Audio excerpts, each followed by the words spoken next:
আলহামদুলিল্লাহ, আমার ছাদ বাগানের লাউ গাছে অনেক বেশি ফলন হয়েছে। প্রায় শীত আসার আগ থেকে আমি ছাদ বাগানের লাউ খাচ্ছি। এটা লম্বা জাতের লাউ গাছ। আমি আমার ছাদ বাগানে লম্বা ও গোল দুই জাতের লাউ গাছ রাখার চেষ্টা করি।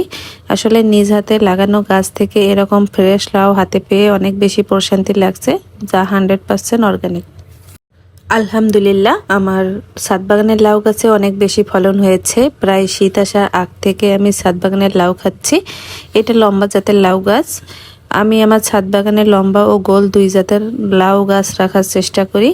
আসলে নিজ হাতে লাগানো গাছ থেকে এরকম ফ্রেশ লাউ হাতে পেয়ে অনেক বেশি প্রশান্তি লাগছে, যা 100% অর্গানিক। আলহামদুলিল্লাহ, আমার ছাদ বাগানের লাউ গাছে অনেক বেশি ফলন হয়েছে। প্রায় শীত আসার আগ থেকে আমি ছাদ বাগানের লাউ খাচ্ছি। এটা লম্বা জাতের লাউ গাছ। আমি আমার ছাদ বাগানে লম্বা ও গোল দুই জাতের লাউ গাছ রাখার চেষ্টা করি। আসলে নিজ হাতে লাগানো গাছ থেকে এরকম ফ্রেশ লাউ হাতে পেয়ে অনেক বেশি প্রশান্তি লাগছে, যা 100% অর্গানিক।